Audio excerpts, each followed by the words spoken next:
Voilà, bonsoir à tous et à toutes. Bonsoir Martine Gerco. J'ai bien prononcé? Très bien, parfait. Bonsoir Didier. Bonsoir. Alors j'ai toujours été intimidé par les psys, hein. C'est toujours pareil. On a cette peur fondamentale d'être à chaque fois analysé en disant voilà, il faut pas. Alors si à un moment donné je me gratte le nez, je vais me dire oula, il a un problème avec l'enfance, etc. On a une idée préconçue sur les psys qui est terrible. Est-ce que vous, pardon, je vais On va vous se vous tutoyer, on replacer. va se tutoyer. Ah, on va se tutoyer, ok, d'accord. Alors, Mais je vais est-ce que tu déconstruire l'image négative que tu as des psys. Ah, ben voilà, on va faire en sorte. Est-ce que tu es consciente, Martine, de cette image que l'on peut voir, ou à la limite, c'est à double sens, parce que il faut être parfait en termes de comportement auprès du psy, mais le psy, lui, n'a pas le droit d'avoir, à la limite, des problèmes ou la moindre. Le psy est parfait, voyez. À vous, t'es parfaite. Certainement pas, parce que je serais trop insupportable à vivre. Alors, ça donne quoi le quotidien d'une psy qui a des consultations, des consultants qui viennent le voir, des patients? Est-ce que une psy entraîne et porte sur ses épaules la misère du monde et de chacun? Heureusement pas, parce que sinon je n'aurais plus aucune liberté intérieure pour être à l'écoute de mes patients. On me dit, et je suis une gourmande de la vie, quelqu'un qui a beaucoup travaillé sur elle-même, qui a beaucoup exploré, qui a beaucoup voyagé et qui travaille toujours sur elle-même. Et Oui. mon entourage ne dit pas que c'est difficile de vivre avec une psy, au contraire. C'est même drôle. C'est pas que je suis drôle C'est- en plus.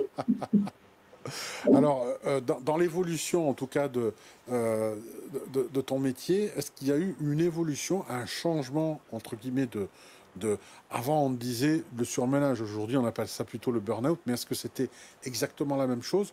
Ou le surménage, ou le burn-out de l'époque, ou le surménage d'aujourd'hui, ou le burn-out actuel, sont similaires? Est-ce que c'est une autre façon de nommer une maladie, ou quelque chose qu'on n'arrive plus à gérer? Ou c'est encore différent parce que l'époque est différente? Oui, notre société est différente et les demandes des patients sont aussi totalement différentes. Autrefois, on venait faire une analyse qui allait durer plusieurs années. Le patient était très très investi, il venait 2 ou 3 fois par semaine voir son psy, ça pouvait durer longtemps.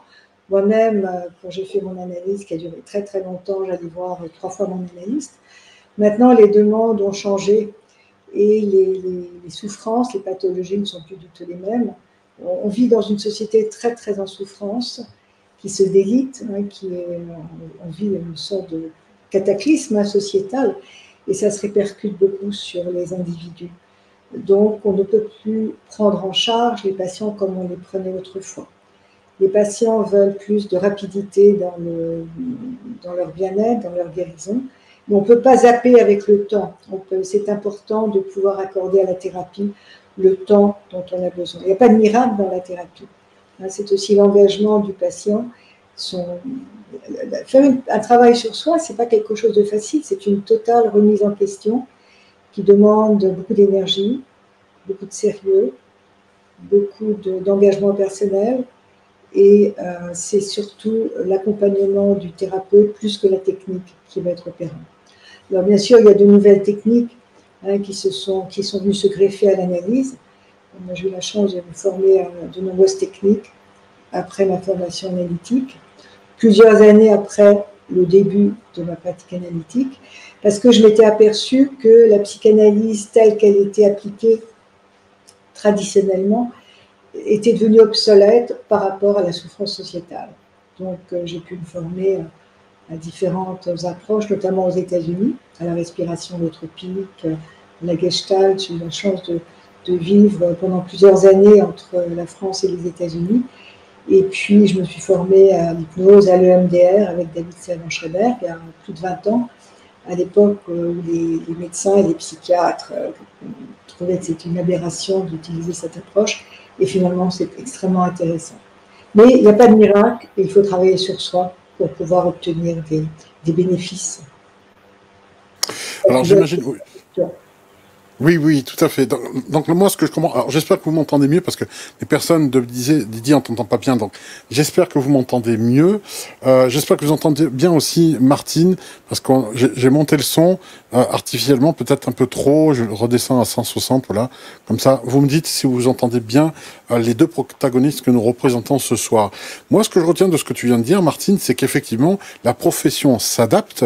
Et bonne ou mauvaise nouvelle, moi, je trouve que tu es tel un caméléon, hein, une caméléone, pour t'adapter aux différentes pathologies qui sont naissantes dans une société où finalement on est habité par les écrans, où aujourd'hui les réseaux sociaux et la valeur ajoutée que l'on a est au nombre de likes que l'on a, de followers sur les réseaux sociaux. Donc ce sont autant de nouvelles choses. J'ai entendu parler une fois, je crois que je n'ai traité du Moi, sujet. Ah, ça grince. d'accord. Ah, pardon. Alors peut-être que là, je vais. Alors, oui, mieux Didier, le son est super. Bon, alors c'est peut-être. Alors, je vais juste baisser un tout petit peu le niveau sonore. Hop, niveau. Allez, je vais mettre là. Je pense que là, c'est bon. Ça grince moins. Là, c'est bon pour toi, Martine? Oui, un petit peu, ça grince un peu. Mais Ah, d'accord. Est-ce que pour vous, ça sature? Est-ce que le son est mauvais chez moi? Vous me dites, hein, Françoise, Valérie, Fatia, tout ça et tout. Vous me dites. Donc, il y a. Oui, mieux, merci. Alors, mieux, ça ne veut pas dire bien, mais voilà, on va se contenter de ça. Un, 2, 3. Voilà. Donc, j'espère que tout va bien. Voilà. Bon, moi, je disais donc que la profession s'adapte et que je veux dire, tu es en formation quasi permanente pour suivre le mal-être, en tout cas, les malaises qu'il y a différemment qui apparaissent.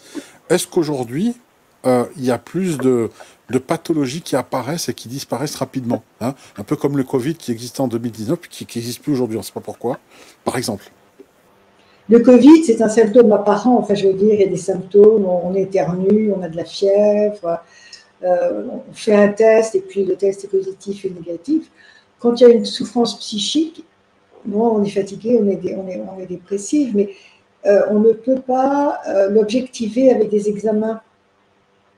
Et c'est ça toute la finesse qui est nécessaire, qui est indispensable au psychothérapeute, c'est de pouvoir déceler, hein, ce qui se passe chez le patient. On ne va pas faire des tests, des analyses objectives, organiques, biologiques du mal-être du patient, sauf s'il y a une maladie psychiatrique. Mais un patient qui est dépressif, il n'y a rien d'organiquement objectif, hein, au diagnostic de la dépression. Oui, Et c'est pas ça comme part une pas blessure, une avec fracture physique, quoi. C'est pas la même chose, oui. Alors, une fracture, tu vas plâtrer et puis il y aura le temps nécessaire à la résorption, hein, de la fracture et tu ne peux pas accélérer, on ne peut pas non plus accélérer le processus de guérison de l'os. L'os va se ressouder dans un temps, dans le temps dont il a besoin. Et la souffrance psychique, c'est ça aussi. On ne peut pas accélérer la guérison du patient. Et puis, il y a tellement de paramètres qui se rattachent à la dépression. Quel type de dépression? Est-ce que c'est une dépression suite à un deuil, suite à un divorce, suite à une maladie? Est-ce que c'est une dépression qui peut aussi annoncer l'éclosion d'une maladie? Donc, il est important que le psychothérapeute soit complètement à l'écoute de ce qui se passe chez le patient et complètement à sa propre écoute.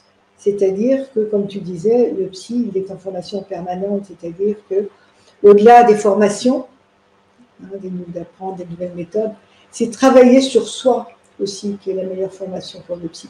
On ne peut pas s'arrêter de travailler sur soi, parce que sinon, il n'y a plus la distance nécessaire entre soi et l'autre.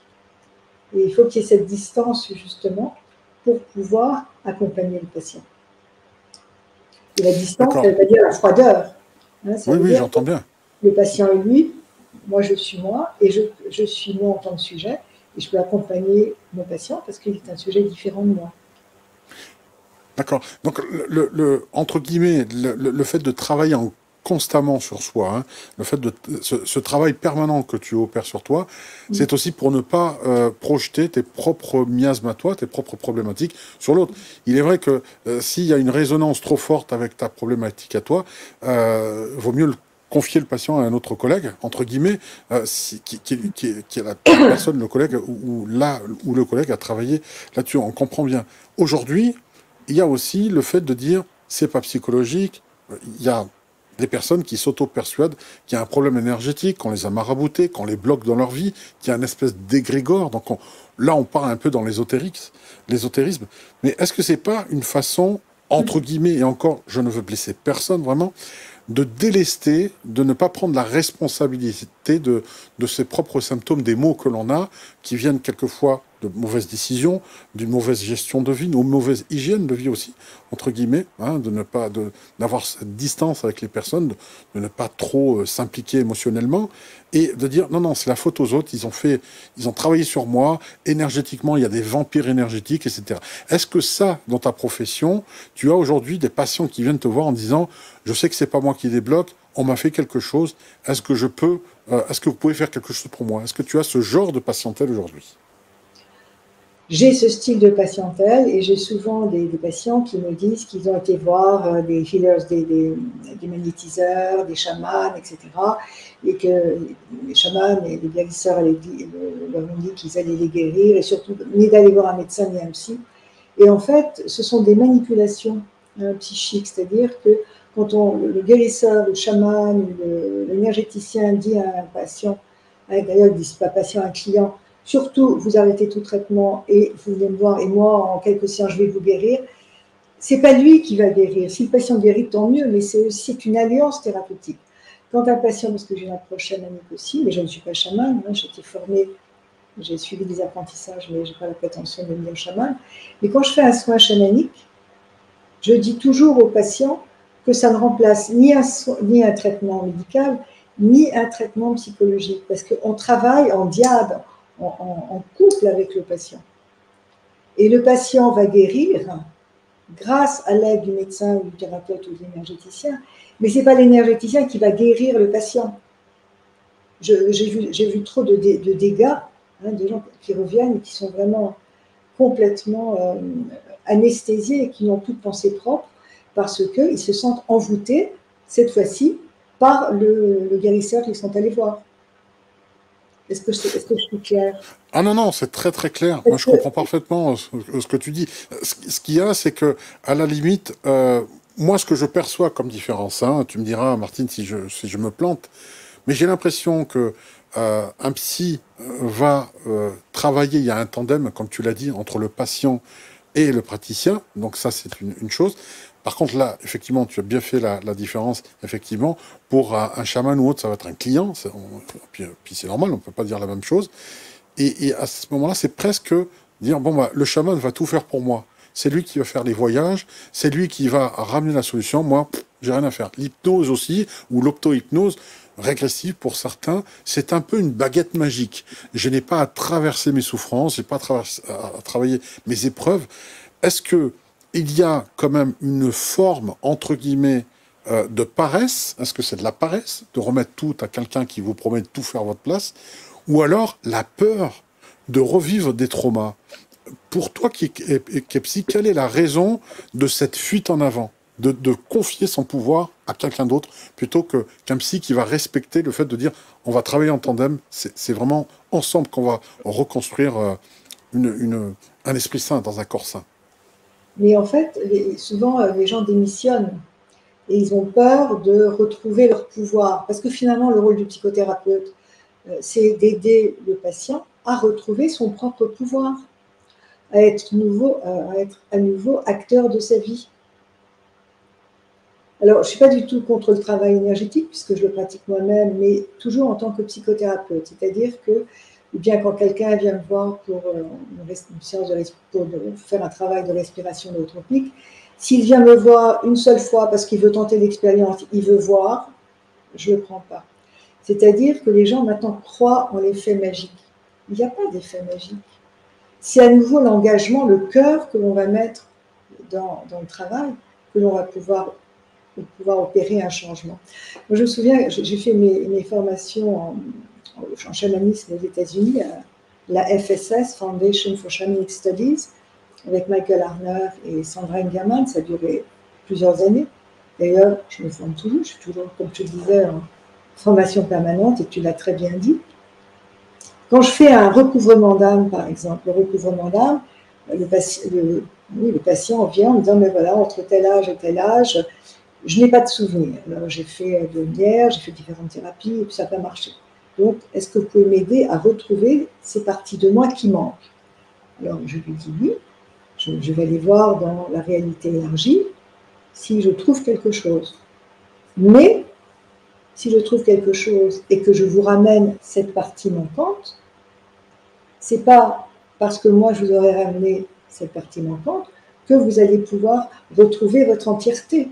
Ensuite, il faut travailler avec cette partie manquante pour se la réintégrer psychiquement. Tu vois, il y a un travail, et c'est parce qu'il y a ce travail de coopération qu'à ce moment-là, ça va marcher. Parce que combien de personnes, combien je vois de personnes qui me disent, tu vois, des chamans, etc., puis finalement, bah, ça n'a rien à changer. Mais les gens ont peur du changement. Ce qui fait le plus peur quand on commence un travail personnel, psychologique ou psychospirituel, puisque ma pratique est le psychospirituel, c'est le changement. C'est-à-dire qu'on est tellement habitué à vivre avec des vêtements dans lesquels on est à l'aise, des chaussures dans lesquelles on est à l'aise.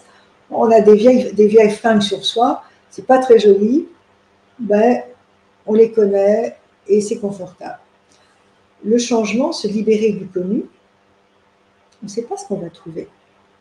Et je dis toujours à mes patients, mais le plus grand risque, c'est de ne pas prendre de risque. Tu comprends? Donc, dans tout, je pense, et je peux le dire aussi, c'est écrit dans mon livre, je suis allée plusieurs fois au Brésil et rencontrer John of God, qui est un guérisseur spirituel, qui est appelé au Brésil João de Deus, ou Jean de Dieu en France. Et quand on arrivait à Badjania, à la Casa de Don Ignacio, qui était l'hôpital spirituel dans lequel il œuvrait, il nous disait toujours, moi, je peux vous aider, mais vous êtes responsable de vous-même à 50%. 25%, c'est Dieu, mon Dieu, Deus, et puis 25%, c'est moi. Mais c'est vous qui êtes l'artisan de votre guérison. Et c'est vrai, on le voit bien aussi dans des maladies organiques. Je me suis beaucoup occupée de patients qui avaient des pathologies cancéreuses. Et ce dont je me suis aperçue, c'est que les patients qui sont suivis uniquement avec de la chimiothérapie, sans pouvoir bénéficier d'autres approches parallèlement à la chimio, d'approches intégratives, ont beaucoup moins d'espoir thérapeutique que le patient qui, parallèlement à la chimio, va investiguer pour sa guérison. Alors, certains vont ajouter à la chimio l'homéopathie, acupuncture, psychothérapie, danse, peinture, l'expression du corps, l'expression corporelle, c'est très thérapeutique. Donc, ce qui est important, c'est de créer des ponts, hein, que le patient arrive, parallèlement à des traitements douloureux, à créer des ponts qui vont lui apprendre, lui enseigner à comment retrouver le sens du vivant. Parce que lorsque vous faites une chimiothérapie, le cancérologue, bon, il s'occupe de la partie malade. Il n'a pas le temps de vous écouter, de prendre en compte votre histoire. Mais quand il y a une maladie qui se déclare, l'âme dit quelque chose. Hein. Si on fait l'anagramme de maladie, qu'est-ce que l'âme dit? Ou bien qu'est-ce que le mal dit? Ça n'arrive pas à une maladie, ça n'arrive pas à n'importe quel moment. Un accident, pourquoi on a un accident à tel moment de notre vie? C'est peut-être qu'il y avait quelque chose qui était plus d'aplomb. On est beaucoup plus que notre corps. On a un inconscient, on a une âme, on a un esprit. Et tout ça, c'est là pour nous aider, pour nous donner des réponses. Et encore faut-il se mettre à l'écoute de ces parties de nous-mêmes, de ces parties très subtiles. Donc c'est vrai que les changements de vie sont inconfortables, comme tu l'as dit, sortir de sa zone de confort. C'est un peu un tremblement de terre, on est ancré un peu dans ses pénates, on veut que rien ne bouge, mais ça me rappelle encore, et je prends toujours cet exemple, je l'ai souvent répété, mais c'est un peu comme Doris et le poisson clown, hein, tu sais, dans Nemo, à un moment donné, cette scène, elle est mythique pour moi, hein, c'est vraiment incroyable quand elle lui dit, mais pourquoi tu le protèges autant, l'enfant? Elle dit, parce que je veux que rien ne lui arrive. Et elle le regarde, elle fait, mais si rien ne lui arrive, alors rien ne lui arrivera. C'est pas drôle pour ce gamin. Et là, le parent prend conscience, finalement, qu'effectivement, les changements, même s'ils sont inconfortables, sont nécessaires. Donc, c'est une belle leçon.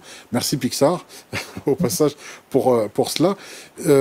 On voit, par exemple, que ce rapport au temps, j'ai l'impression que le rapport au temps est devenu très compliqué. Effectivement, aujourd'hui, tout le monde veut tout de suite.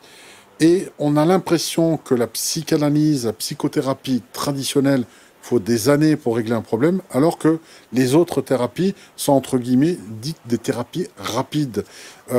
Mais il y a quelquefois, et je m'en aperçois vraiment, que quelquefois, il y a un pansement sur une jambe de bois, ça couvre le problème, c'est un peu mettre la poussière sur le tapis et pas aller en profondeur dans les choses. Est-ce que dans cette histoire, ton métier n'est pas devenu plus difficile parce que tu récupères à la petite cuillère, j'oserais dire, des personnes qui ont été allées chercher des thérapies alternatives, qui ont fonctionné de manière illusoire sur le moment, mais que tu dois récupérer. Et finalement, il y a un peu plus de mal, de casse que ce qui était avant.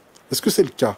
Je ne sais pas si je me suis bien exprimé. Oui, alors, les gens viennent me voir parce que je suis psychologue clinicienne et psychanalyste, et puis parce que aussi j'ai une approche intégrative, c'est-à-dire que je conjugue avec ma pratique clinique d'autres approches, plus, je dirais plus réactives, plus rapides, entre guillemets. C'est-à-dire que avec les états d'expansion de conscience que l'on rencontre par le MDR, l'hypnose ou la respiration holotropique, même avec le tambour chamanique, ça nous donne un matériel. Mais le matériel, ensuite, il faut le travailler. Donc, je m'adresse à la personne dans sa totalité et non pas uniquement un symptôme. Le patient souvent vient nous voir avec un symptôme. J'arrive pas à maigrir, je prends du poids, etc. Pourtant, je fais très très attention, vous savez. Alors, je laisse parler. Et puis, au fur et à mesure que la personne développe son histoire, eh bien, on voit qu'il y a plusieurs agents qui ont provoqué cette boulimie, qui ont provoqué cette prise de poids, ou bien cette impossibilité de perdre du poids. Et le patient, à son rythme, à lui, va prendre conscience, parce que même moi, si je comprends très vite ce que vit le patient et pourquoi l'obésité est là ou pourquoi le mal-être est là, je ne peux pas lui balancer des interprétations. C'est au patient de trouver sa propre vérité. Et ça prend du temps, parce que le thérapeute, il faut qu'il ait cette intuition très médiumnique par rapport au patient. Mais il ne peut pas parler pour le patient. C'est le patient qui va, au fur et à mesure, trouver ses propres accords, ses propres mots. Et ça prend du temps. C'est important de laisser du temps au temps. Mais c'est vrai quand le psychothérapeute a dans sa boîte à outils plusieurs approches, ça va au bénéfice du patient. Mais le patient doit savoir que ce n'est pas en 2 séances de MDR que tout va être résolu. Moi, je suis très, très horrifiée quand les patients me disent « Ah ben, j'ai fait quelques séances de MDR, ça durait 3/4 d'heure, et puis après je partais, mais mon problème est toujours là. » Ça a duré 3/4 d'heure, la séance MDR. Le MDR, c'est une forme d'hypnose, hein, c'est une approche neuro-émotionnelle. Donc, on travaille avec des mouvements oculaires, des tapotements, des tappings, et ça amène un matériel. Et alors, le patient va parler de ce qui se passe, de ce qu'il a vécu pendant le mouvement oculaire. Et ensuite, il y a un travail de compréhension, d'intégration. Donc, beaucoup de thérapeutes, et ça, je m'érige par rapport à ça, se forment ou ne se forment pas, parce que bon, il y a beaucoup de bouquins qui sortent sur le MDR, sur la respiration holotropique, donc des pseudothérapeutes vont proposer de l'MDR ou du breathwork, hein, c'est le mot à la mode, sans avoir aucune formation, et vont aussi recueillir des gens qui se font leurrer par ces approches, par ces mensonges qui sont des mensonges pseudo-thérapeutiques, qui sont des, comment dirais-je, oui, opportunistes, c'est des opportunistes. Oui, et ça, voilà. Je dis vraiment, ça fait plus de 40 ans que j'exerce, j'adore mon métier, je pense que je n'arrêterai jamais, mais je m'érige, si vous voulez, le psy, il a fait un gros travail sur lui, il continue à le faire, pour être honnête, avec ses patients. Et quand je vois qu'on pratique la respiration holotropique, oui, des arrivistes, sur Internet, on met les gens avec des techniques de respiration hyperventilées, en état d'expansion de conscience, sans qu'il y ait quelqu'un à côté d'eux, ça me fiche en colère. Je te comprends parfaitement. Oui, c'est vrai. Il y a des personnes qui se mettent sur une formation le vendredi, sans diplôme le dimanche, et ils ont une page Facebook Pro le lundi, quoi. Hein. C'est pas une blague. Hein. Ça, j'ai de la vulgaire, ça me fout en colère. C'est la même chose avec le chamanisme. C'est la tarte à la crème. Donc, on vend du mensonge, on vend de l'illusion. Exact. Tu vois, on Ah non, mais vend. tu prêches un convaincu. Hein. Donc, on parle évidemment de ce livre. Hein, une psy parle aux esprits. Hein, voilà. C'est Stéphane Alix qui l'a préfacé, c'est ça ou... Ouais, ouais. Que je connais très bien. Excellent, en tout cas, au passage. Alors, tu parlais tout à l'heure des formations permanentes que tu fais, notamment chez les Américains. Est-ce que les Américains, rencontrant les problématiques, on va dire, sociétales que l'on rencontre toujours 10 ou 15 ans plus tard, c'est parce qu'ils sont en avance sur nous que tu vas te former chez eux. Est-ce que ça reste vrai? Est-ce qu'aujourd'hui, la mondialisation n'a pas égalisé sur le temps les problématiques sociétales qu'on retrouve dans des groupes de gens, où les Américains ont encore de l'avance sur nous? Est-ce que c'est encore le cas aujourd'hui? Je crois que, en fait, pour moi, les deux approches qui ont été essentielles dans mon fonctionnement personnel, c'est les trois, il y en a trois. Hein. C'était la respiration holotropique, donc je me suis formée avec Stanislas Grof aux États-Unis. C'est une approche qui, qui travaille autour de la naissance et qui stipule que lorsque le bébé vient au monde, il n'est pas table rase, mais il est déjà détenteur de mémoire très, très, très puissante, hein, puisqu'il y a un continuum, il y a une communication entre le bébé qui est dans le ventre de la mère et la maman. Hein, il y a une relation très, très, très étroite. Et lorsqu'on est en état d'expansion de conscience par cette technique de respiration hyperventilée, accompagnée de musique très, très évocatrice, hein, on a accès à des mémoires psychologiques que l'on avait oubliées, mais aussi à des mémoires de naissance, et on réalise alors que on n'est pas table rase, on n'est pas un végétal. Quand un bébé vient au monde, il n'est pas un végétal, il a déjà toute une compréhension, il a une présence extraordinaire. Donc, mon petit-fils, jeune petit-fils qui a maintenant 18 mois, quand il est venu au monde, je l'ai porté dans mes bras le lendemain de sa naissance, mais j'ai été émerveillée. Ce bébé, c'était un enfant qui avait les yeux ouverts, et il y a eu tout un dialogue qui s'est fait entre nous. J'ai été bouleversée. C'est très, très important. Le bébé, c'est une personne. Et c'est déjà une personne in utero. Et j'ai eu la chance de me former auprès de Stanislas Grof, hein, qui a été le père, un des pères de la psychologie transpersonnelle et des thérapies sous LSD, des thérapies psychédéliques. Et ça a été pour moi une révolution personnelle, parce que j'ai eu accès à tellement de choses auxquelles je n'aurais pas pu avoir accès dans mon analyse. Mais, encore faut-il, quand on travaille avec les états d'expansion de conscience, être suffisamment ancré. Tu vois, dans les groupes, quand quelqu'un veut faire un stage en respiration holotropique, je les inscris jamais sans avoir eu un entretien téléphonique avec eux, et sans savoir s'ils ont fait un travail personnel sur eux-mêmes, parce que sinon, ça peut totalement déconnecter les gens du réel. Et l'important, c'est d'être ancré. On est des êtres de matière. On a un corps, et c'est à travers notre corps qu'on vit les expériences. Donc, c'est vraiment important de ne pas être uniquement perché au niveau spirituel, mais qu'il y ait un continuum entre la terre et le ciel. Et ce que j'aime dans la respiration holotropique, c'est que ça favorise justement cet ancrage, ce continuum entre la matière et l'esprit. Si tu me demandes pas de la respiration holotropique, je ne pourrais parler pendant des heures. Mais tu me demandais, oui, à l'époque, donc je me suis formée il y a 30 ans, et à l'époque, les États-Unis étaient vraiment en avance sur nous. Et comme tu l'as justement dit, avec la mondialisation, les connexions, la communication, tout se fait instantanément. Et c'est justement cette instantanéité qui peut devenir négative. Parce que les gens vont en manger tout de suite. Oui, c'est le tout de suite, et puis ça...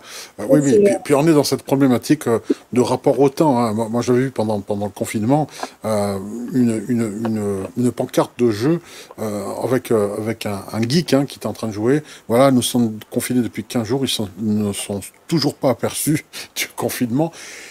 C'est vrai que quand on voit des personnes jouer, quand on voit et c'est pas que des jeunes, hein, il y a aussi des quadragénaires qui sont geeks vraiment sur les consoles, qui adorent ça, c'est leur voilà, leur cocotte minute, leur façon de décompresser aussi lorsqu'ils rentrent chez eux, hein, comme on va voir un match de foot ou autre.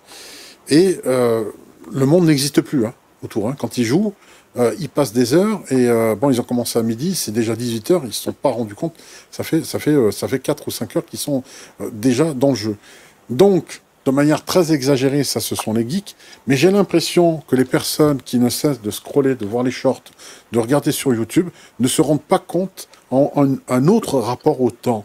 Donc, le fait d'externaliser ces loisirs au sein d'un même téléphone, où on va téléphoner pour travailler, ou un ordinateur qui est un autre écran pour rendre des comptes, faire des réunions ou autre, et ensuite se dire, bon, je vais me détendre, et finalement, on change juste d'application, mais on est toujours au même endroit, est-ce que cette gestion au temps, avec une seule et même machine, un écran qui sert pour tout, travail utilitaire, administratif et loisir en même temps, sans changer d'environnement, est-ce que c'est le mal de notre siècle? Est-ce que c'est quelque chose qui, plus tard, va créer une génération de névrosés, clairement?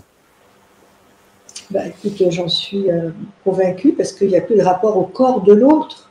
Le corps de l'autre. Moi, je vois, je pratique bon, pendant le confinement, j'ai pratiqué hein, par, euh, par vidéo. J'ai fait des visioconférences. Alors, avec mes patients, la relation demeurait inchangée, puisqu'après, ils sont venus me revoir, ils me connaissaient physiquement. Il y a un rapport de matérialité avec le patient. Quand le patient arrive, sonne à la porte, déjà, tu te prépares, il y a quelque chose qui se passe. Chez le patient aussi, il appuie sur le bouton de port de son psy. Enfin, je veux dire que c'est. Moi-même, j'ai vécu, donc je sais ce que c'est. Puis ensuite, le patient arrive, tu lui donnes la main, tu lui donnais la main. La main, la poignée de main, tu sens le contact de l'autre, il y a un peau à peau, il y a un corps à corps, il y a quelque chose qui s'accorde. Là, Je comprends. Donc, non. là, il y a une sorte où tout est virtualisé. Même ce contact n'y est plus. Pour toi, Alors, c'est primordial. mais absolument. Les nouveaux patients qui viennent me voir, quand je leur donne la main, je tends la main, très souvent, ils ne l'attendent pas, donc je respecte. Mes anciens patients, enfin les patients que j'ai retrouvés après le Covid, ils ont mis un certain temps à me redonner la main. Et Wow. le travail, parce que je reçois des gens, j'ai des consultations par visio avec des personnes qui habitent loin, notamment à l'étranger, mais le travail que l'on fait avec l'écran, c'est pas du tout le même que celui qu'on peut faire quand on a un patient dans notre cabinet, parce que les interventions ne sont pas les mêmes. Quand je suis avec un patient en visio, ben, je ne peux pas le mettre sous hypnose, je ne peux pas pratiquer du MDR, je peux faire jouer mon tambour, faire chanter mon tambour, parce que ça fait rentrer dans un autre état de conscience. Donc il faut être très très vigilant avec et le contact n'est pas le même. Il y a quelque chose de virtuel, mais il y a tous ces paramètres très intuitifs, l'odeur, la façon de bouger, le bruit que l'on fait, ça n'existe pas avec la visio. Et c'est très important la façon dont on bouge. Très important. Donc maintenant, il y a une espèce de fragmentation du contact. Il y a une fragmentation. Et je vois bien, j'ai beaucoup de patients qui rencontrent des hommes ou des femmes sur Internet. Les sites de rencontres, je trouve ça très bien. Les gens se rencontrent comme ça. C'est rentré dans les mœurs et il y a des rencontres qui vraiment évoluent très bien. Et très souvent, les patients me disent ah bah tiens, j'ai rencontré quelqu'un, ça rentre pas tous les soirs. Ah oui, ça fait combien de temps que vous êtes rencontrés? Ah, ça fait 2 mois. Et vous n'êtes pas encore. Vous êtes rencontrés virtuellement, et vous ne vous êtes pas encore. Ah bon, on est très très amoureux, et puis bon, on n'est pas pressé, etc. Mais la rencontre corporelle visuelle, elle est importante. Parce que sinon, on fait de la broderie virtuellement, et puis bon, on ne sait pas si l'alchimie va se faire, parce que l'alchimie, elle se fait aussi à travers l'odeur, à travers la présence, la poignée de main, à travers la respiration, enfin plein de choses. Donc, il y a même des gens qui font l'amour comme ça virtuellement. On s'imagine que c'est faire l'amour. Oui, oui, oui, c'est vrai, c'est vrai. Ouais, ouais. Ça paraît hallucinant, mais oui, c'est une pratique plus courante qu'on ne le croit. Hein. Oui, Il y a une totalement. fuite, mais c'est la fuite du contact, c'est la fuite de l'autre, c'est la fuite de soi aussi, parce que la rencontre avec l'autre, c'est aussi la confrontation avec soi. Parce qu'avec l'autre, tu es confronté à toi. Donc, l'écran, il te protège sacrément. Oui, c'est Et quand en même même masque. temps, c'est génial, Internet, parce qu'on rencontre des gens qu'on n'aurait jamais rencontrés. Et on peut les rencontrer virtuellement, et puis ensuite les rencontrer dans la vérité. Moi, j'ai rencontré plein de gens comme ça. Et c'est ça qui est génial. Donc, on ne peut pas non plus diaboliser Internet, mais je crois que c'est important de pouvoir différencier le vrai du vrai. Alors, ce qui veut dire que je suis touché aussi par ce que tu dis. Alors, ça me touche aussi à titre personnel. On va dire la vérité, hein, je vais pas m'en cacher. Je t'ai rencontré en vrai, je ne t'ai pas approché. J'ai préféré te rencontrer en virtuel, comme ça, pas de risque. C'est marrant. Preuve que, tu vois, voilà, il y avait cette distance, cet écran hein, entre nous, alors que j'avais la possibilité, à la limite, presque de faire une mini-interview sur place. On s'est rencontrés à Mérigny, à Lille. Je t'ai vu dans la salle où tu étais justement disposé à... et tu faisais des dédicaces, notamment, pour ton livre. Donc, tu étais parfaitement, en plus, à ta place pour le coup. Et je ne l'ai pas fait. Donc, preuve que, finalement, à force de faire des interviews à distance, il y a aussi cela. Donc, je merci déjà pour cette révélation, parce que j'ai un travail à faire sur moi. Donc, pour la révélation, déjà, respect.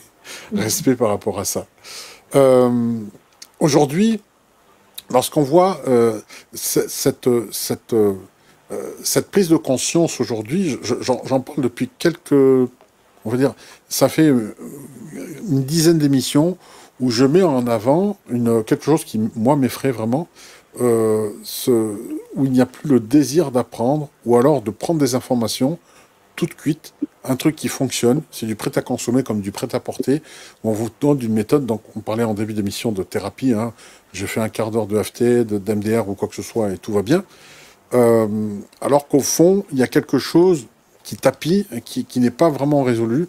Alors c'est pas dans tous les cas, hein, mais parfois ça l'est. Est-ce que finalement le transgénérationnel aujourd'hui prend une place qui à moi m'effraie? C'est-à-dire, j'ai des problématiques, mais ça m'appartient pas. J'ai sur moi des ancêtres que je dois honorer. Pourquoi ça tombe sur moi? J'en sais rien. Est-ce qu'on peut en parler, Martine? Parce que j'ai l'impression que ça, c'est aussi, entre guillemets, pour certains, se déresponsabiliser. Je ne sais pas si on peut dire les choses comme ça. C'est vrai qu'on transporte à l'intérieur de nous l'histoire de nos ancêtres. C'est évident. Bon, je vais en parler puisque j'en parle. Je peux en parler maintenant puisque j'en parle dans mon livre. Moi, je suis née, j'ai une famille qui a été persécutée pendant la guerre, la Seconde Guerre mondiale. Il y a eu beaucoup de douleurs, beaucoup de souffrances, des jeunesses non vécues, des vies enlevées extrêmement tôt. Et il est évident que depuis toute petite, je voulais être guérisseuse parce que je sentais qu'en étant guérisseuse, je disais guérisseuse parce que psychologue, je ne connaissais pas le mot. Ma mère s'intéressait aussi à l'homéopathie, à l'acupuncture, etc. Je sentais que j'avais un devoir de mémoire à faire à travers le métier que j'allais choisir. Et je m'aperçois que le fait d'avoir choisi d'être psy, c'est un guérisseur. C'est aussi lié à ma propre histoire.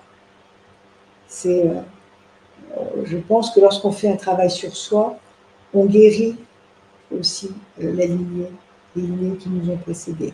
Et ce qui est intéressant, et ça on le porte à l'intérieur de nous, parce que c'est là aussi la richesse de l'inconscient familial, où on trouve des répétitions transgénérationnelles, où des gens ont des maladies qui naissent, qui se déclarent au même âge, de génération en génération, des veuvages, des naissances. Enfin, il y a plein de similitudes. Et là, je conseillerais aux auditeurs de lire le livre d'Anne Schutz-Verger, qui était une très grande psychogénéalogiste, Aïe mes aïeux. Aïe, oui, je vous porte à l'intérieur de moi. Mais en même temps, c'est pas ça, c'est pas ça qui va nous déresponsabiliser. La personne qui dit c'est pas de ma faute, qu'elle fasse un travail sur elle, parce que dans sa vie, peut-être que c'est jamais de sa faute pour rien. C'est aussi le non-engagement dans sa propre vie. Mais quand on peut dire, je porte des choses, parce que moi j'ai pu le dire, qui ne m'appartiennent pas à moi nécessairement, mais qui appartiennent à des lignées sur lesquelles j'ai besoin de travailler pour m'en dégager. On voit des femmes qui, c'est vrai, hein, c'est transgénérationnel, qui, la mère, la grand-mère est devenue veuve à 70 ans, ou la grand-mère à 70 ans, et la grand-mère à 70 ans, et la mère à 67, 68 ans. Donc il y a des choses qui se répètent. Comment ça se répète? Mais, par exemple, moi, dans ma famille, les hommes étaient malades, accident cardiaque. Mes deux grands-pères, mon père. Il est évident que j'ai toujours eu peur pour mon conjoint. Je me dis, puis bon, je travaille suffisamment, ça y est, il a dépassé l'âge auquel mes grands-pères sont tombés malades. Mais ça implique un travail autour de la croyance. Parce que quand on a des croyances négatives, c'est comme s'il y avait une espèce de malédiction. Et c'est vrai que souvent les gens disent, mais il y a une malédiction. Et ma mère m'a dit, c'est pas la mienne, une patiente m'a dit, ma mère m'a dit, il y a une malédiction, les femmes sont toujours malheureuses. Donc elle va faire en sorte de ne pas être malheureuse en restant seule. Comme ça, elle ne sera pas malheureuse puisqu'elle sera ni veuve ni Oui, mais c'est en évitant le problème quand on donc, fuit, l'évitement ça ne va pas. ne va rien résoudre. Donc c'est vraiment le travail sur soi, le travail comment me désengager de ce qui ne m'appartient pas. Et le transgénérationnel, c'est vraiment très très intéressant. Parce que c'est vrai qu'on se travaille plein de choses. Et c'est pour ça que je dis toujours, c'est vraiment essentiel d'opérer un nettoyage, d'ouvrir les fenêtres, d'ouvrir les volets, et puis aller voir ce qui se passe. Oui, c'est nécessaire. Oui.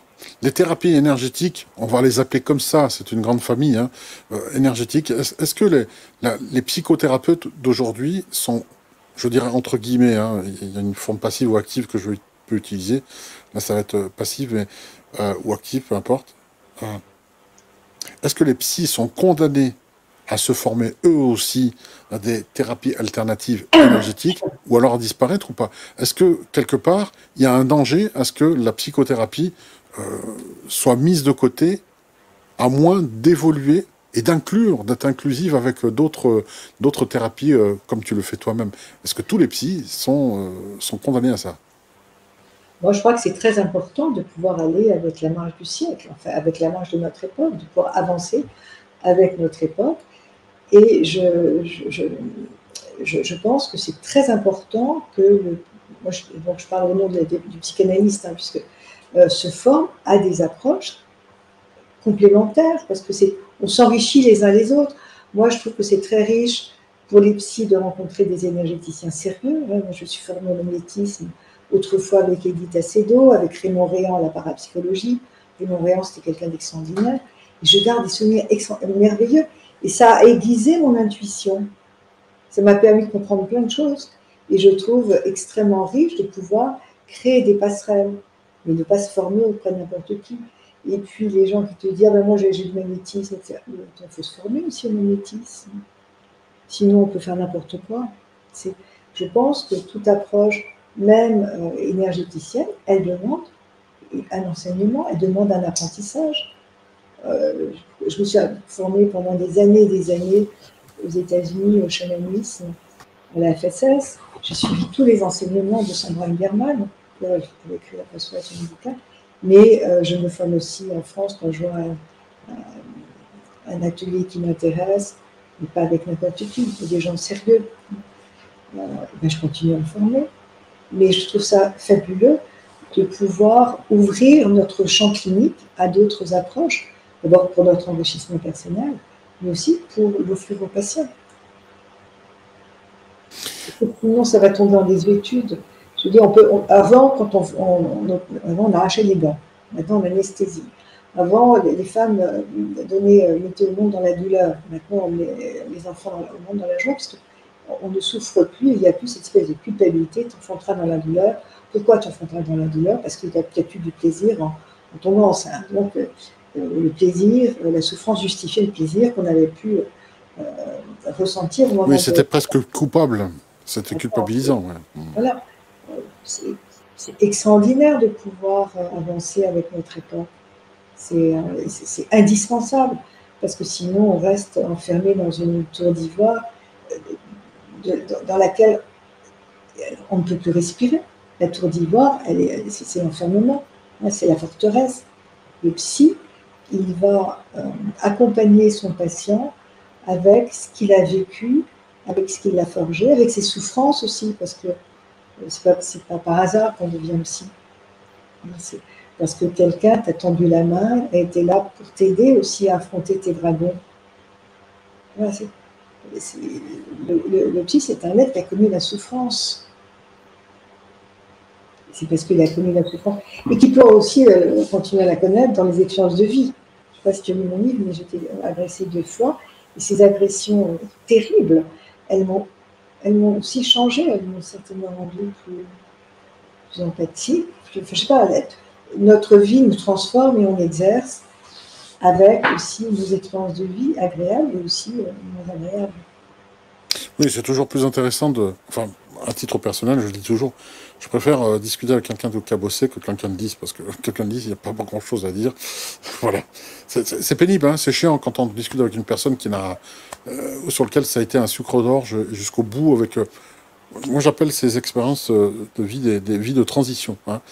Et quelqu'un m'avait dit, alors, soit vrai ou faux, tout le monde n'est pas d'accord avec ça, mais me disent, mais c'est normal, c'est une vie précédente difficile qui lui permet d'avoir une incarnation qui est de transition avant la prochaine. Voilà, donc parenthèse refermée. Je vois que l'invisible s'invite dans les sciences humaines, hein, notamment chez les psys. Est-ce qu'il faudrait normer des formations, que ce soit le magnétisme, le chamanisme ou autre, légiférer à ce niveau? Où est-ce qu'on en est? Est-ce qu'il y a un corpus aujourd'hui scientifique qui se penche sur la situation pour se dire, bon, on ne peut pas laisser en un week-end quelqu'un comme ça dire je suis chaman parce qu'un dimanche matin, j'ai vu 3 heures de formation sur un site à la One Again et le lundi, je m'installe en tant que, voilà, parce que je fais 3 coups de tambour. Voilà. Est-ce qu'il y a quelque chose, des travaux qui sont menés dans ce sens-là pour encadrer, entre guillemets? Alors, si on veut être reconnu en respiration praticien, enfin, la formation Princeps, au départ, en respiration holotropique, elle avait lieu aux États-Unis, en Californie. Et nous, on était certifiés, on était très peu hein, au départ. Il y a 30 ans à se former, puis après, d'autres thérapeutes sont partis. Et il y a une école qui s'est créée, qui s'appelle le CESUM, hein, qui a été créée par Bernadette Blain-Léry. Et elle forme maintenant, elle a une école qui est reconnue par Grand Fond à la respiration holotropique. Mais il a fallu presque 40 ans pour ça, parce qu'on s'est formé il y a 30 ans. Et il a fallu 30 ans pour que ce soit reconnu. Mais c'est une école privée. À l'université, on n'enseigne pas les états de conscience modifiés, on n'enseigne pas la psychologie transpersonnelle. Jung n'est même pas enseigné à la fac en psychologie clinique. Ah bon? Il n'y a aucun Ah bon? école officielle, il n'est pas reconnu. À Paris 7, il n'est pas reconnu. Ah pourtant, on est encore sur Freud ou... Ah oui, sur Freud. Lacan un petit peu, parce que plus Lacan, mais Jung, oui. C'est un dévoyé. Hein. J'ai fait mes études il y a très longtemps et j'en parlais à des patients qui ont fait des études de psycho. J'aurais demandé Jung. Ben, Jung, on n'a pas parlé. Voilà. Pourtant, c'est un des rares qui a inclus la spiritualité, entre guillemets, dedans. Je dis entre guillemets parce que je ne connais pas ce sujet-là, mais j'ai ouï dire, j'ai entendu qu'effectivement, il y avait une dimension autre que celle purement psychologique qui était intégrée. Alors, je ne sais pas, tu l'as certainement étudié. Qu'est-ce qu'on peut dire? Est-ce que Jung est en fait, comment dire, le mélange parfait qui semblait être de l'eau et l'huile, hein, l'invisible et la psychothérapie, est-ce qu'il a réussi justement à réconcilier ces deux domaines qui paraissaient, qui se confrontaient auparavant? Alors, Freud et Jung, ils étaient très très amis d'ailleurs, c'était le fils, l'élève, le disciple favori de Freud. Et puis ils se sont séparés sur la théorie de la sexualité. Et puis aussi sur le fait que Jung avait une vision spiritualiste de la psychanalyse. Donc ils se sont séparés, je crois, après un voyage à New York en 1918, je me souviens plus. Et Freud, moi j'ai été élevée dans le sérail freudien, Et c'est à la faveur de ma formation avec Stanislas Grof aux États-Unis en respiration holotropique que j'ai découvert l'œuvre de Jung. Jung, on n'en parlait pas à la fac, et puis mes psychanalystes étaient freudiens, non pas jungiens. Et j'ai découvert, en fait, que c'était un fabuleux, c'était un guérisseur, c'était un chaman, Jung. Il a vécu une crise dite psychotique, mais c'était une crise chamanique pendant plusieurs années. Et ça a complètement ouvert à une créativité absolument débordante, incroyable. Pour moi, sur le plan strictement clinique, sur le plan de la rigueur, c'est vrai que parfois ça dérape un peu. Je suis plus sensible au setting, au dispositif freudien, au dispositif jungien, parce que c'est toujours, ça me semble un peu, un endroit du flop, il est un peu, ça manque parfois de structure. Mais sur un plan psychospirituel, c'est génial. Le livre qui s'appelle Ma vie, c'est un livre extraordinaire. C'est un livre psychologique, un livre psychanalytique, un livre spirituel, un livre chamanique aussi. C'est un être très complet. Mais je crois que dans ma filiation clinique, Freud est quelqu'un dont je suis peut-être le plus proche, aussi de par sa culture, de par ses origines. Freud me correspond, et je sais que la psychanalyse, pour moi, le travail que j'ai fait, ça a été un voyage intérieur tel que je crois que ça a été vraiment pour moi la voie initiatique. Ça a été ce qui m'a permis d'ouvrir des portes et ensuite de continuer à en ouvrir quand j'ai travaillé avec les substances psychédéliques. Je travaille beaucoup avec les plantes maîtresses. Ça m'a donné un ancrage qui m'a permis d'aller voyager dans d'autres états de conscience. J'ai souvent parlé avec des confrères qui avaient fait une analyse jungienne et après une analyse freudienne, et ils m'ont tous dit qu'il était important qu'il y ait une conjonction des deux, de l'approche jungienne et freudienne, parce qu'ils s'étaient rendu compte qu'il y avait plein de strates d'eux-mêmes qui étaient restés non travaillés, parce que c'était plus l'aspect mythologique, archétypal qui intéressait le psy. Chez Freud, on est très très accroché à la dimension psychologique, à la psychique, hein, et les analystes jungiens sont beaucoup plus concernés par toute la dimension mythologique, archétypale. Donc parfois, pour plaire à son... C'est drôle parce que les rêves que l'on fait, c'est des rêves qui plaisent à l'analyste. Donc ce sont des rêves souvent de séduction, esthétique, mythique, où le patient a l'impression qu'il apporte un matériel tout à fait extraordinaire qui va intéresser au plus haut degré l'analyste. On pleure moins quand on va chez un analyste jungien que lorsqu'on va chez un freudien, parce que quand on fait une analyse freudienne, on va vraiment au travail au niveau de la cave, hein, au niveau presque tripal. Hein. Et quand on travaille à un niveau jungien, on travaille plus au niveau du grenier, hein, au niveau supérieur. Mais c'est important qu'il y ait un continuum entre les deux. Et ce que j'ai aimé beaucoup chez Stanislas Grof, hein, qui était psychiatre et psychanalyste, c'est qu'il avait une formation freudienne très classique et qu'en même temps, il s'était ouvert à toute la dimension cosmique, en fait,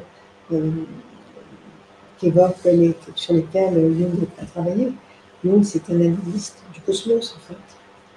Mais on ne peut pas travailler sur l'un ou sur l'autre, c'est important de travailler sur les deux composantes de notre être, la composante psychique et puis aussi la composante spirituelle. On ne peut pas les cliver, en fait.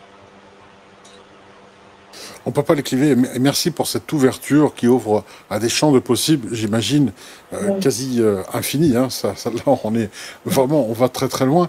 On va parler, j'aimerais qu'on parle, si tu veux bien, avant qu'on se quitte, vraiment que l'on parle de la respiration holotropique. Et pour ça, on va aller faire un tour sur ton site, justement, donc psyemergence.com, sur lequel il y a clairement tes deux numéros de téléphone, un fixe et portable, mobile. Il y a aussi la possibilité, tu expliques consultation possible en visioconférence par Skype ou WhatsApp et sur Doctoclib. Et en fait, voilà, respiration holotropique et chamanisme 2024. Donc, il y a des dates pour septembre, pour décembre. Alors, pour ceux et celles qui aimeraient, donc, en tout cas, assister à ces stages, ben, faire connaissance avec la respiration holotropique, qu'est-ce que c'est que cette respiration? Alors, comme j'ai commencé à l'aborder, donc c'est une approche qui a été créée par Stanislas Grof, qui est un psychiatre, psychanalyste américain d'origine tchèque. Pour moi, ça a été la rencontre majeure de ma vie. Et c'est toute une histoire, en fait. C'est complètement incroyable. J'en parle beaucoup dans mon livre. Et je crois que c'est c'est la rencontre majeure de ma vie. Pour moi, ça a été celui qui m'a fait passer de l'autre côté. C'est le daimon, hein, c'est celui qui a vu l'invisible et qui, par son accompagnement, nous amène vers cet autre monde. C'est le monde imaginal. Et donc, il a été le créateur, il est né à Prague, il est d'origine tchèque, et un jour, il a reçu, donc c'était dans les années 55, 1955, je crois, il reçoit une caisse de médicaments du docteur Albert Hoffman, qui était un des directeurs des laboratoires Sandoz, global. Et en fait, c'était du LSD. Et Hoffman lui demande d'essayer auprès de patients. Alors Stan, on l'appelle Stan, est quelqu'un de très éthique, d'ontologique. Il dit non, je ne peux pas injecter du LSD à des patients sans avoir fait l'expérience moi-même. Donc pendant de longs mois, il va s'injecter par voie intraveineuse du LSD. Et là, il va avoir accès à des mémoires psychologiques dont il n'avait pas de souvenance, des mémoires de naissance, des mémoires familiales dont on ne lui avait jamais parlé, et puis des mémoires qui n'étaient pas, des mémoires karmiques aussi. Stan, c'était quelqu'un, il mesure presque 2 mètres, baraqué, c'est un ours, hein, bien planté, très scientifique. Et puis, les séances de LSD lui ont fait voir tellement de niveaux de réalité qu'il a alors décidé de confronter ce qu'il avait vécu sur un plan biographique, périnatal, autour de la naissance, familiale, etc., à sa mère. Et sa mère lui a dit, oui, tout ce que tu racontes, c'est tout à fait juste, tu as vécu telle et telle chose quand tu étais petit, mais tu as perdu la mémoire parce qu'il y a une amnésie post-traumatique, parce que c'était trop douloureux. Effectivement, pendant que j'attendais, j'ai vécu, il y a eu tel et tel événement familial et que ça a été difficile à un certain moment. Et puis, des mémoires familiales aussi passées, dont il n'avait jamais entendu. Les mémoires karmiques, sa mère, elle ne pouvait pas les permettre de les vérifier. Et sa mère était une femme, était une chercheuse, et quand Stan lui a raconté toutes ses expériences, elle a voulu essayer aussi. Donc elle a vécu aussi des mémoires tout à fait étonnantes. Quand il a été prêt et quand il s'est senti suffisamment construit dans cette investigation, à ce moment-là, il en a proposé à des patients névrosés, comme moi, toi et moi, et puis des patients, il a dit tiens, on va essayer de... Puisqu'il y a tout un matériel spirituel qui surgissait pendant l'expérience sous LSD, on va le proposer à des patients qui sont malades, en voie terminale. Et les patients qui étaient en train de mourir ont pu aborder la mort de façon beaucoup plus sereine, plus pacifiée. Et puis les patients neurotiques comme toi et moi aussi ont fait un gros travail sous le LSD parce que ça faisait remonter toute une matière psychologique qui avait été oubliée et sur laquelle ensuite Stan les faisait travailler au réveil, enfin après le traitement. Quand on est sous le LSD pendant l'expérience, qui peut durer une douzaine d'heures, on est dans l'expérience avec un psychothérapeute à côté, et puis on accompagne. Et puis lorsque l'expérience est terminée, à ce moment-là, il y a tout un travail d'intégration et on reste auprès du patient pendant 2-3 jours, parce qu'il peut y avoir des retours. Donc il a, pendant 1 an, 2 ans, il a donné régulièrement de LSD à des patients. Il a beaucoup écrit, il a beaucoup communiqué, et il a été invité par le gouvernement américain à venir enseigner, parler de ses recherches. Et puis il a communiqué dans les grandes universités médicales américaines, et puis on lui a proposé de rester aux États-Unis. Et il est devenu chef de service au Maryland Institute à Baltimore. Et il a continué à pratiquer les thérapies sous LSD jusqu'au moment où on a trouvé, les gens, c'était dans les années 65-70, commençaient à jouer avec le LSD de façon récréative, il y a eu beaucoup d'abus, les gens se prenaient pour des oiseaux, se lançaient des balcons, enfin. Et là, il a arrêté parce qu'il ne voulait pas être assimilé au docteur LSD. Et comme c'était à la suite de ses expériences sous LSD, il a commencé à s'intéresser à la mystique, aux différentes mystiques, juives, chrétiennes, mystiques soufis, et puis il s'est aperçu en fait que la respiration, les techniques de respiration étaient pratiquées chez les grands mystiques, quelle que soit leur tradition. Chez les soufis, chez les chrétiens, les techniques de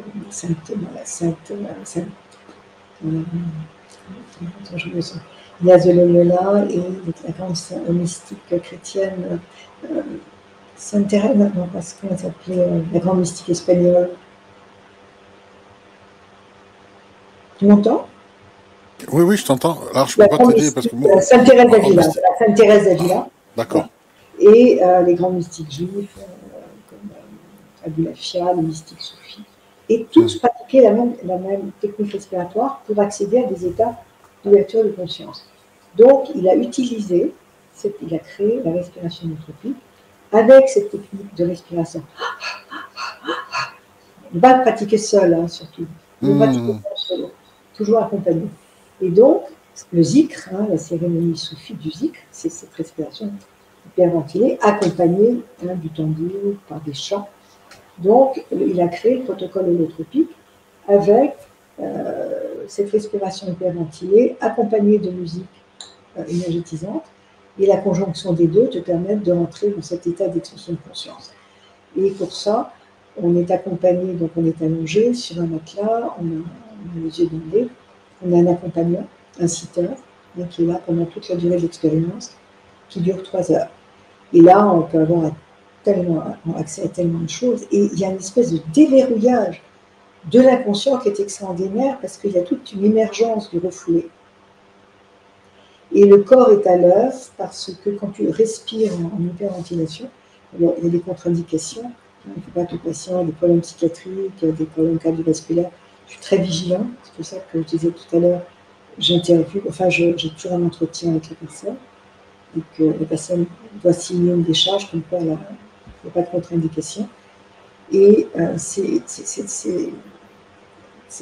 extraordinaire parce que ce déverrouillage, donc le travail, la respiration peut créer des tétanies, des crispations musculaires, ça n'a rien de pathologique, simplement c'est qu'on appelle le syndrome d'hyperventilation. Et les crispations ne vont pas se localiser n'importe où dans le corps, mais dans des zones qui sont très évocatrices, très signifiantes de l'histoire de la personne. Donc là, on fait un travail somatique, un travail corporel, au niveau des tensions. Je suis accompagnée, j'ai un assistant, et on travaille sur les tensions en résistance. Donc, si ma main est comme ça, j'appuie sur la main, et je demande au patient, repousse la main, repousse, résiste, et exprime un son.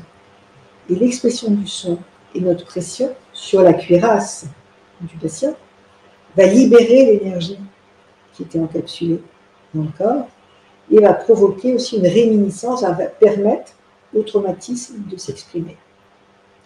L'expérience dure 3 heures. Après, on fait un mandala, une peinture, un dessin. C'est pas la peine de savoir dessiner ou pas. Laissez faire votre inconscient. Et il y a un travail d'intégration verbale qui est très très important. C'est la verbalisation.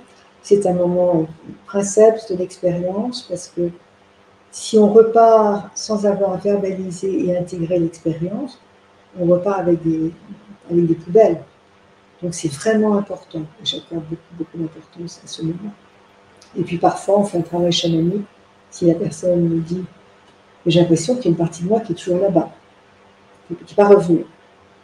Je lui dis, bon, je prends mon tambour, je la mets au milieu du cercle, Et puis moi-même, je suis dans un état chamanique, un état énergique de conscience.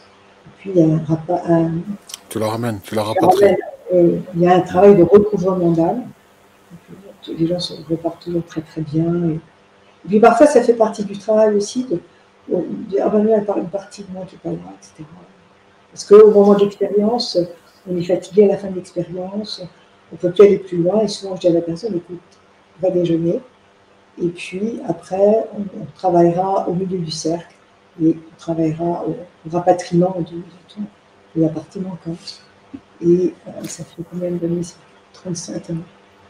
Oui, 35 ans que j'anime en plus ces stages, et pour moi, c'est une très grande joie, parce que c'est l'approche qui est la plus complète, puisqu'on travaille à différents niveaux, psychologique, périnatal, la naissance, un travail transgénérationnel, spirituel, corporel, et c'est l'approche qui me semble, enfin qui pour moi, on peut travailler qu'avec ceux avec qui on se sent bien, qui est la plus riche et la plus nourrissante pour le patient. Alors, c'est vrai que la respiration holotropique, ça fait quelques années qu'elle me fait un peu de l'œil, entre guillemets. Alors, je vais inventer un syndrome qui n'existe peut-être pas, ou je sais pas, ou qui est peut-être pris, mais on va essayer. Je vais me faire l'avocat du diable simplement en parlant de quelque chose de totalement inventé. Hein. Là, c'est moi, je pars dans le domaine inconnu. Mais le syndrome de Hulk. Alors, quand je parle de ça, aujourd'hui, il y a énormément de frustration. Hein. On trouve de moins en moins de médecins. Chaque fois on téléphone, on est rabroué au niveau de l'administration. On est passé au tout numérique. Aujourd'hui, il y a encore des personnes qui réclament encore le remplissage formulaire papier, etc., pour garder le contrôle. Est-ce que dans ces déverrouillages dont tu parles, toutes ces frustrations créent quand même un sacré sac de colère? Et si ça déverrouille et ça libère ce genre de frustration, ce genre de colère, est-ce qu'il n'y a pas un danger, un risque du métier, comme pour les pompiers, d'avoir en fait un retour de flamme un peu trop violent de la part des patients qui expérimentent cela? Alors j'entends bien, hein, qu'en 35 ans, je pense que tu en as vu des vertes et des pas mûres, mais j'aimerais qu'on en parle parce que je sais que moi et d'autres personnes, on va peut-être pas vers certaines thérapies parce qu'il y a cette peur de faire mal aux autres, parce que la colère est tellement immense à l'intérieur qu'on se dit, attends, j'ai pas envie de me transformer en tout vert et de casser tout le monde et la salle entière. Alors qu'est-ce qu'on peut répondre à ces personnes qui ont cette peur de libérer trop de frustration en une seule fois? Alors d'abord, l'inconscient, c'est très intelligent, donc le patient, je dis toujours, écoutez, vous avez un guide intérieur, ce que Goff appelle Inner Healing Guide, ou Inner Healing Teacher, d'accord. Il y a un maître à l'intérieur de vous qui saura jusqu'où vous pouvez aller. On dit toujours aux patients quand ils sont sur leur mat, on donne des règles, c'est-à-dire qu'avant que le stage commence, on se voit, enfin, quand tout le monde est là, on se retrouve avant le dîner, le vendredi soir, et on va expliquer toute la méthodologie du stage.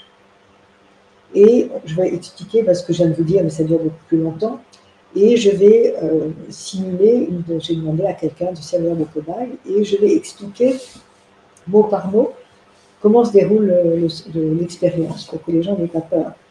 Si quelqu'un sent qu'il y a des mots codes, des mots clés, si le patient a peur justement, mais qu'est-ce qui se passe? J'ai peur de déborder. Alors je dis, vous avez un matelas. En aucun cas, vous ne débordez du matelas. Si vous commencez à devenir dangereux pour vous ou pour l'autre, vous dites stop. C'est le mot clé. C'est une injonction. Stop, vous arrêtez. Les gens arrêtent. Si, quand nous on travaille corporellement avec la personne, si, sur les masses musculaires, parce que ce que j'explique, les émotions, elles sont encapsulées au niveau du plexus. C'est le pouvoir que j'ai, le pouvoir que je donne aux autres, le pouvoir que je n'ai pas. Là, c'est le réservoir émotionnel, c'est le troisième chakra. Donc, si, quand on appuie, le patient dit « j'ai mal, arrête, arrête », ça, c'est quelque chose qui revient de son histoire. Si le patient veut que j'arrête, il dit « stop » et j'arrête la pression. Donc, stop, c'est le mot que doit entendre la personne quand elle est devenue trop désordonnée, trop désaccordée. Et nous, thérapeutes, stop, c'est le mot du patient qui, ok, je ne veux pas aller plus loin. Donc, Ah, c'est vraiment sécure, hein, c'est vraiment sécure. Hein, ah, c'est fichu, très hein. sécurisé. Et moi, je suis très, très vigilante à ça. Et je crois qu'aussi, dans tous les groupes, il se passe des choses tellement extraordinaires. Je crois que les gens qui se rencontrent dans un groupe, ils se rencontrent parce qu'ils étaient destinés à se rencontrer. J'ai tellement d'histoires par rapport à ça. Ils étaient destinés à se rencontrer. Un peu comme des familles d'âmes, quoi, qui se retrouvent. Des familles d'âmes, tout à fait. Ce sont des Mm. familles d'âmes. Comment les gens se retrouvent avec des histoires communes. Un patient qui était l'élève aux Beaux-Arts du père de sa partenaire. Oui, ça va jusque-là. Mm. Incroyable. Il se trouve que je ne vais pas raconter l'histoire, ça va durer trop longtemps, mais ce patient était du monde thérapeute et il avait été architecte. Enfin, je vous raconte l'histoire. Il avait été architecte avant d'être thérapeute. Et puis, il y a du covoiturage pour arriver à tout ça, au domaine où ont lieu les groupes. Et il avait dans sa voiture, il est venu en voiture avec, on va l'appeler Jacqueline, avec Jacqueline. Et lui, on va l'appeler Xavier. Et Xavier était avec Jacqueline en voiture. Puis ils arrivent à tout ça, qu'il y a le choix du partenaire, parce qu'on travaille en binôme. Ils se choisissent pour travailler, et puis ils lui connaissance, parce qu'il y a des choses qui se passent. Mais ils ne vont pas trop loin dans leur histoire personnelle. Et puis au moment de, puis ils reviennent à Paris, dans la même voiture, et c'est Xavier qui conduit. Puis il part, etc. Et Xavier demande à Jacqueline, mais que faisait ton père? Mon père était architecte et prof d'architecture. Où était-il prof d'architecture? Aux Beaux-Arts. Et puis Jacqueline avait expérimenté, avait une séance extrêmement difficile avec son père. Elle avait été salaud, con, enfin, voilà, elle avait vraiment réglé ses comptes avec son père. Et Xavier lui dit, ton père était prof d'architecture aux Beaux-Arts, parce que moi j'étais architecte avant d'être psy. Comment il s'appelait? Donc elle lui donne le nom. Et là, il s'effondre en larmes. Et il lui dit, mais quel sale mec, il m'a recalé, il a été odieux avec moi pendant toute une année, c'était une ordure.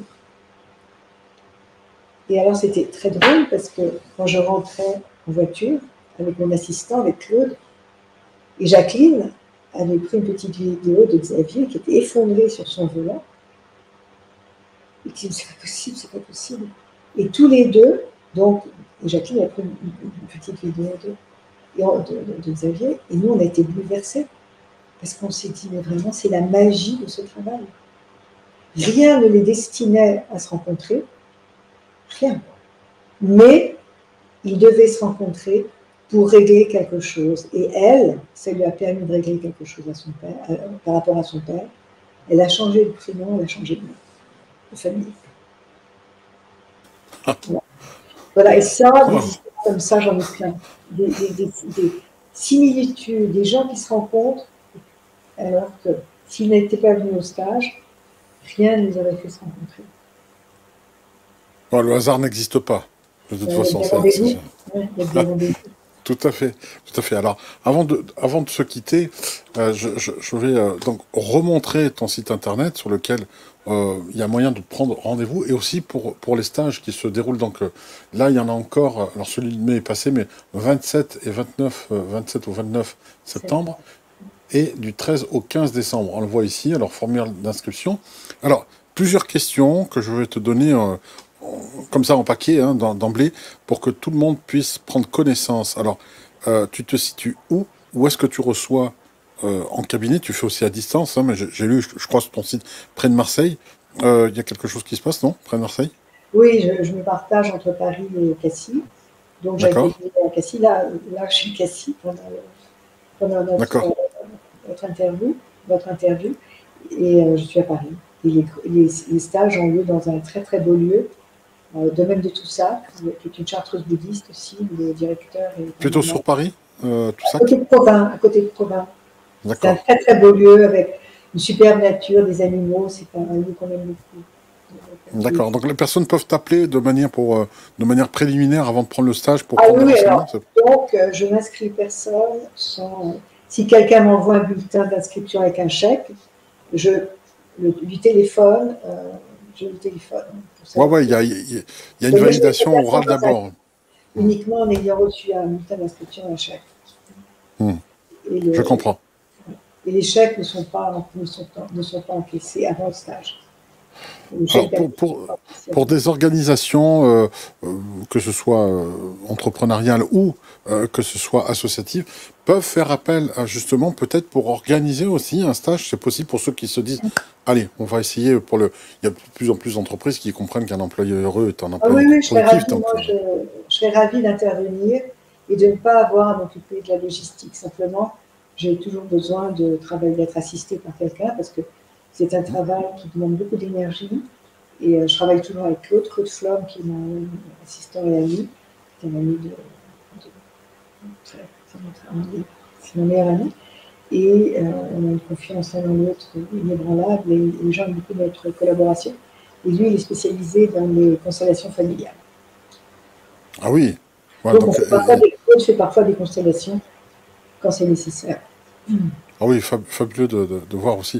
Alors, constellation familiale, pour ceux qui ne savent pas, peut-être avant de se quitter, en parler, parce que ça paraît évident.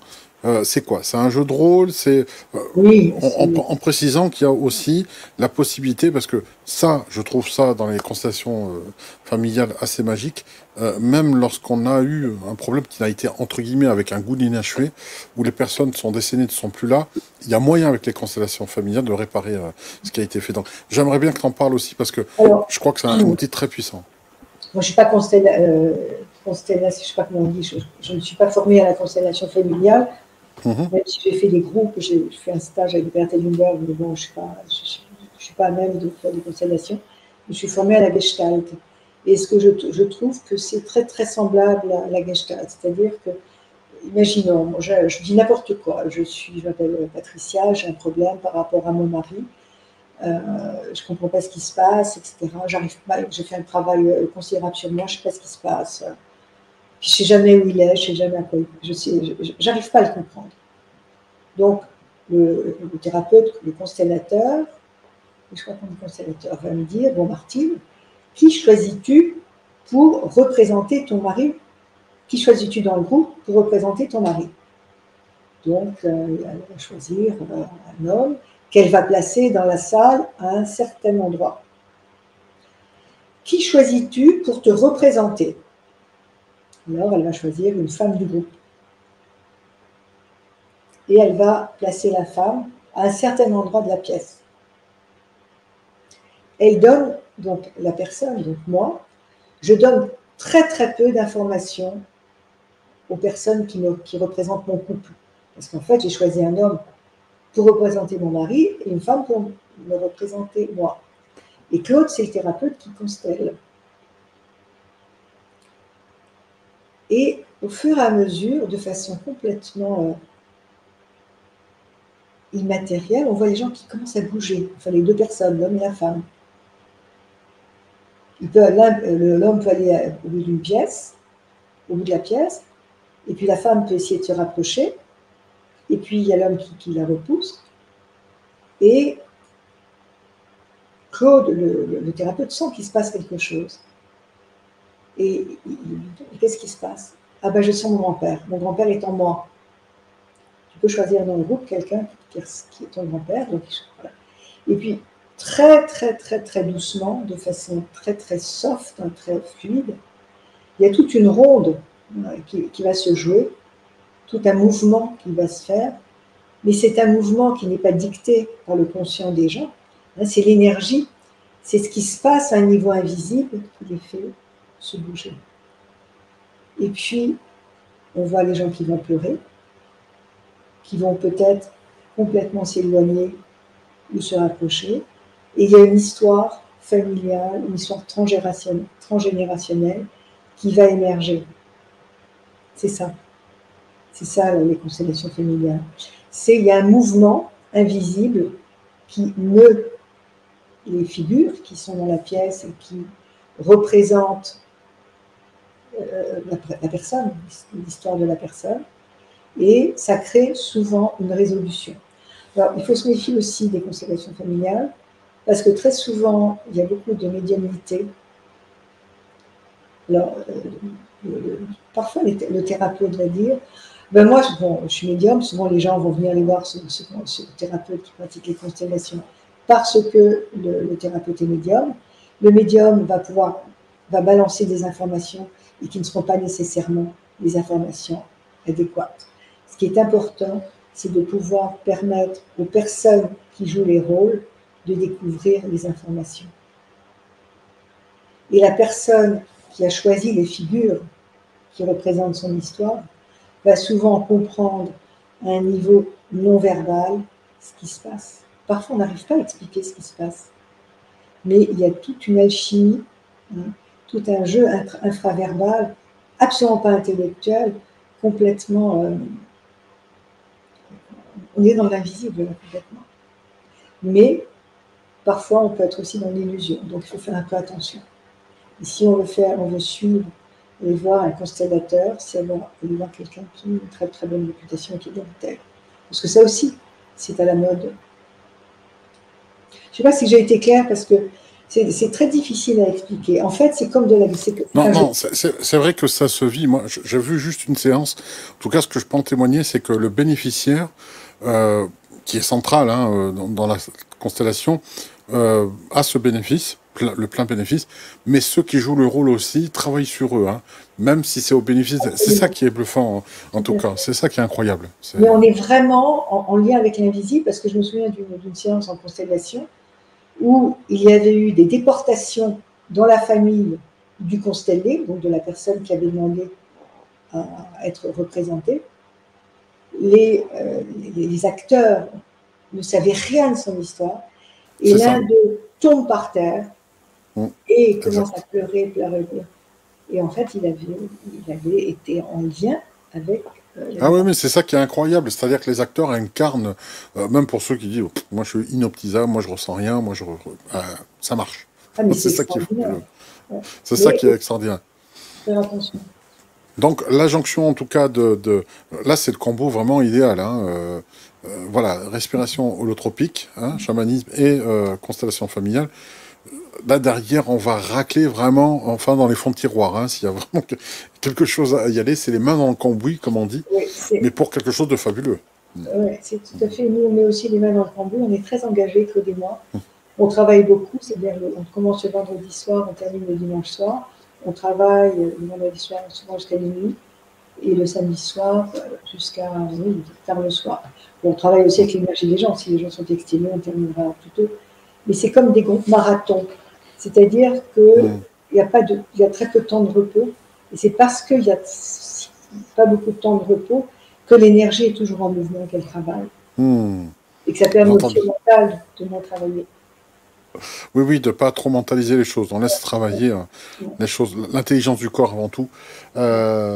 Psyemergence.com, le site de Martine Jarcot, que l'on vient voilà, d'entendre ce soir avec passion.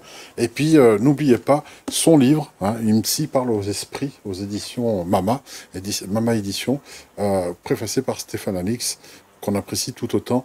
Voilà, un livre que je vous conseille, qui sera disponible sur curiousapprentice.com pour ceux qui veulent évidemment soutenir la librairie, notre bébé à nous, auquel on vous reçoit aussi au 38 rue Jacquemart pour ceux qui sont au Roman aux alentours.